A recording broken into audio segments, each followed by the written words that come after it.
Hello everyone. ಪ್ರಶ್ನೆ ಸಂಖ್ಯೆ 25C ಅನ್ನ ಗಮನಿಸಿ. ಕಾರ್ಬನ್ ಕಾರ್ಬನ್ ದ್ವಿಬಂಧವನ್ನು ಹೊಂದಿರುವ ಸಂಯುಕ್ತವನ್ನು ಏಕಬಂಧಗಳನ್ನೇ ಹೊಂದಿರುವ ಸಂಯುಕ್ತವನ್ನಾಗಿ ಪರಿವರ್ತಿಸುವ ಕ್ರಿಯೆಯಲ್ಲಿ ರಾಸಾಯನಿಕ ಬದಲಾವಣೆಗೆ ಒಳಪಡದ ವಸ್ತುವನ್ನು ಹೆಸರಿಸಿ. ಈ ಕ್ರಿಯೆಗೆ ಒಂದು ಉದಾಹರಣೆ ಸಮೀಕರಣ ರೂಪದಲ್ಲಿ ಬರೆಯಿರಿ. ಕಾರ್ಬನ್ ಕಾರ್ಬನ್ ದ್ವಿಬಂಧ ಇದೆ, ಅದನ್ನ ಏಕಬಂಧವನ್ನಾಗಿ ಮಾಡಬೇಕು. ಇಲ್ಲಿ ಈ ಕ್ರಿಯೆಯಲ್ಲಿ ರಾಸಾಯನಿಕ ಬದಲಾವಣೆಗೆ ಒಳಪಡದ ವಸ್ತು, ಅದನ್ನ ಕ್ರಿಯಾವರ್ಧಕ ಅಂತ ಕರಿತೀವಿ ಅಲ್ವಾ. ರಾಸಾಯನಿಕ ಕ್ರಿಯೆಯಲ್ಲಿ ರಾಸಾಯನಿಕ ಬದಲಾವಣೆಗೆ ಒಳಪಡದೇ ಇರುತ್ತೆ, ಆದ್ರೆ ರಾಸಾಯನಿಕ ಕ್ರಿಯೆಯ ವೇಗವನ್ನ ಹೆಚ್ಚಿಸುತ್ತೆ, ಅದನ್ನ ಕ್ರಿಯಾವರ್ಧಕ ಅಂತ ಕರಿತೀರಿ.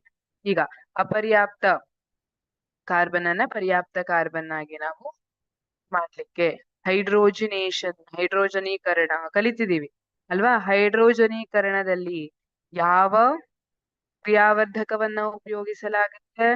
ನಿಕೆಲ್ ಅಥವಾ ಪೆಲಾಡಿಯಂ. ಹಾಗಿದ್ರೆ ನಿಕೆಲ್ ಅಥವಾ ಪೆಲಾಡಿಯಂ ಅನ್ನುವಂಥ ಮೊದಲನೇ ಪ್ರಶ್ನೆಯ ಉತ್ತರ. ಸಂಯುಕ್ತವನ್ನಾಗಿ ಪರಿವರ್ತಿಸುವ ಕ್ರಿಯೆಯಲ್ಲಿ ರಾಸಾಯನಿಕ ಬದಲಾವಣೆಗೆ ಒಳಪಡದ ವಸ್ತು ನಿಕೆಲ್ ಅಥವಾ ಪೆಲಾಡಿಯಂ. ಹಾಗಿದ್ರೆ ಈ ಕ್ರಿಯೆಗೆ ಒಂದು ಉದಾಹರಣೆಯನ್ನು ಸಮೀಕರಣ ರೂಪದಲ್ಲಿ ಬರೆಯಿರಿ.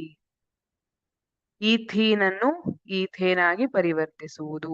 ಈಥೀನಲ್ಲಿ ಕಾರ್ಬನ್ ಕಾರ್ಬನ್ ನಡುವೆ ಎಷ್ಟು ಬಂಧ ಇರುತ್ತೆ? ಬಂಧ ಇರುತ್ತೆ. ಈಥೇನಲ್ಲಿ ಕಾರ್ಬನ್ ಕಾರ್ಬನ್ ನಡುವೆ ಏಕಬಂಧವಾಗಿರುತ್ತೆ. ಈ ರಿಯಾಕ್ಷನ್ ಅನ್ನ ನೋಡಿ, ಇಲ್ಲಿ ಕಾರ್ಬನ್ ಕಾರ್ಬನ್ ನಡುವೆ ದ್ವಿಬಂಧ ಇದೆ, ಇದು ಜನರಲ್ ರಿಯಾಕ್ಷನ್ ಆಯ್ತು. ಇದನ್ನ ಈಥೇನ್ ಆಗಿ ಪರಿವರ್ತಿಸ್ಲಿಕ್ಕೆ ಕಾರ್ಬನ್ ಇನ್ನೊಂದು ಕಾರ್ಬನ್ ಜೊತೆ ಸೇರುತ್ತೆ ದ್ವಿಬಂಧದ ಮೂಲಕ. ಈಥೀನ್ ಆಗಿರೋದಕ್ಕೆ ಉಳಿದಿದ್ದೆರಡು ಹೈಡ್ರೋಜನ್, C2H4 ಅಲ್ವಾ, ಅಣುಸೂತ್ರ C2H4. ಈಗ ನಿಕೆಲ್ ಇರುತ್ತೆ, ಕ್ರಿಯಾವರ್ಧಕವಾಗಿ ವರ್ತಿಸುತ್ತೆ. ಅಷ್ಟು ಹೈಡ್ರೋಜನೇಷನ್ ಮಾಡಿದಾಗ ಇಲ್ಲಿ ದ್ವಿಬಂಧ ಇರುವಂತದ್ದು ಕಾರ್ಬನ್ ಕಾರ್ಬನ್ ನಡುವೆ ಏನಾಗುತ್ತೆ? ಏಕಬಂಧವಾಗುತ್ತೆ. Hydrogen hydrogen hydrogen. ಈ ಕಾರ್ಬನ್ ಕೂಡ ಒಂದು ಬಂಧವನ್ನ ಏರ್ಪಡಿಸಿಕೊಂಡಿದ್ರೆ ಉಳಿದ 3 ಬಂಧಗಳು ಹೈಡ್ರೋಜನ್ ಜೊತೆ ಏರ್ಪಡುತ್ತವೆ. 2 ಹೈಡ್ರೋಜನ್ ಇರೋದು ಒಂದು ಈ ಕಾರ್ಬನ್ಗೆ, ಇನ್ನೊಂದು ಈ ಕಾರ್ಬನ್ಗೆ ಹೋಯ್ತು ಅಲ್ವಾ.